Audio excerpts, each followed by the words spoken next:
Hello friend, welcome back to my YouTube channel HSC study point by SK. आज हम बात करेंगे electricity के ऊपर, जिसमें कुछ पॉइंट पे बात करने वाले हैं। सबसे पहले रीजन देखेंगे कि शॉर्ट सर्किट का रीजन क्या होता है।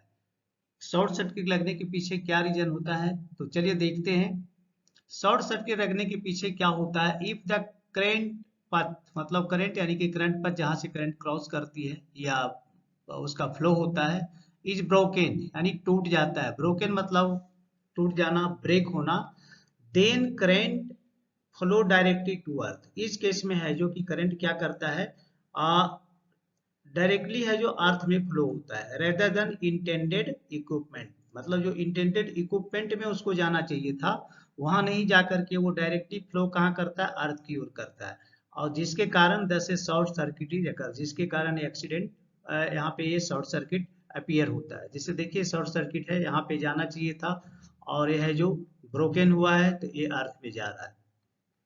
नेक्स्ट देखेंगे, आज the resistance is greatly reduce. अब यहाँ पे अगर क्या होगा, रेसिस्टेंस इसका ग्रेटली रिड्यूस होगा, but the voltage remain same. But वह उसका वोल्टेज अगर सेम रहता है, रेसिस्टेंट कम रिड्यूस हो जाता है बट उसका वोल्टेज अगर सेम रहता है, ये रैपिड इंक्रीज इन करंट, जिसके कारण यहाँ पे क्या होगा, करंट में इंक्रीज होगा, करंट काफी तेजी से बढ़ेगा, and which code result in electrical shock, and जिसके कारण यहाँ पे इलेक्ट्रिकल शॉक लगता है। ठीक है, तो दो चीज आपने यहाँ पे देखा कि शॉर्ट सर्किट का रीजन क्या होता है और इलेक्ट्रिकल शॉक लगने के पीछे क्या रीजन है।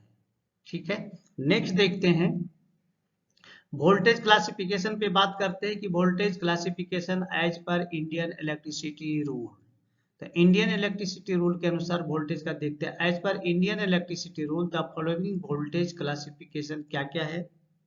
लो वोल्टेज होगा up to 250 volt, medium volt होगा 250 टू 650 वोल्ट, हाई वोल्टेज कितना होगा 650 volt to 33,000 volt, and extra जो हाई वोल्टेज होगा वो होगा 33,000 वोल्ट। नेक्स्ट देखते हैं,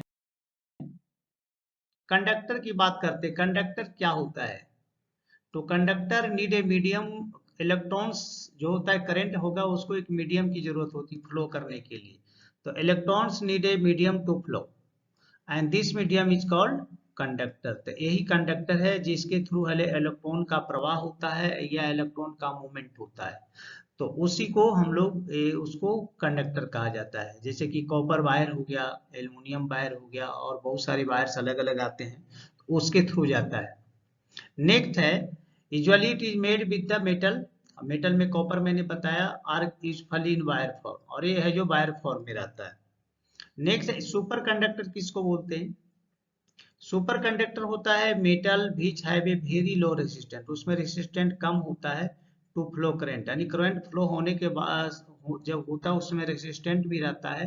तो सुपर कंडक्टर में क्या होता है कि वहां पे होता है रेसिस्टेंट उसका बहुत कम होता है एट द लो टेम्परेचर।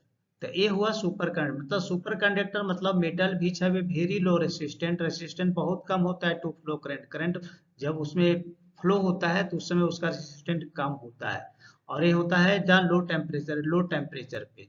तो ऐसे जो कंडक्टर होते हैं उसको सुपर कंडक्टर के नाम से जाना जाता है। नेक्स्ट देखेंगे, पुअर कंडक्टर क्या है। पुअर कंडक्टर का मतलब अगर आप समझना चाहें तो जिसमें करंट प्रवाह नहीं हो रहा है या उसमें करंट का फ्लो नहीं हो रहा है। जैसे कि not provide medium to flow current, also known as insulator भी इसको बोलते हैं। जैसे कि रबड़ है, प्लास्टिक है, जैसे किसी भी वायर पे प्लास्टिक या रबड़ का कवर लगा हुआ होता है, तो उस रबड़ या कवर को टच करने से भी करंट नहीं लगता है। इसका मतलब क्या है, उसमें करंट फ्लो नहीं हो रहा है। ठीक है, नेक्स्ट देखते हैं। अब देखेंगे body resistant, human body resistant कितना होता है। तो condition of body and body part देख लेते हैं, इसका रेसिस्टेंट कितना होगा। अगर ड्राई स्किन किसी भी आदमी का अगर ड्राई कंडीशन में है, तो उसके अंदर रेसिस्टेंट जो होगा वो लगभग 10,000 टू 60,000 के बीच वैरी करेगा, ओम्स रहेगा, यानी 10,000 टू 60,000 ओम के बीच में वैरी करेगा। और वेट कंडीशन में अगर कोई है, अगर बॉडी भींगा हुआ है या गीला है तो उस कंडीशन में रिड्यूस हो जाएगा, काफी रिड्यूस हो जाएगा, और इसका सिर्फ रेसिस्टेंट 1000 ओम ओनली रहेगा।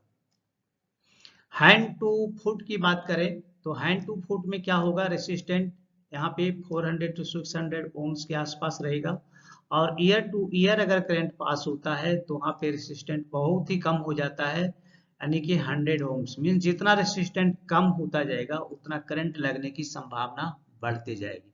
तो आप देख पा रहे हैं यहाँ पे कि ड्राई स्किन में इतना था, वेट में कम हो गया, हैंड टू फुट में उससे भी कम हो गया, एंड ईयर टू ईयर में रेसिस्टेंट और भी कम हो गया। मतलब जितना रेसिस्टेंट कम होता जाएगा करंट उतना ज्यादा फ्लो करेगा और वहां पे शॉक लगने की संभावना बहुत ही ज्यादा बढ़ जाएगी। तो चलिए, ये सारी चीज आप समझ चुके होंगे। तो मैं यहाँ पे रिक्वेस्ट आपसे जरूर करूंगा, अगर हमारे चैनल पे नए हैं तो प्लीज चैनल को सब्सक्राइब कर दें, दोस्तों में जरूर शेयर करें, और बेल आइकन को प्रेस कर लें ताकि नेक्स्ट वीडियो का नोटिफिकेशन आपको टाइम से मिले। तो चलिए, आपसे मिलते हैं नेक्स्ट वीडियो में, तब तक के लिए जय हिंद, वंदे मातरम।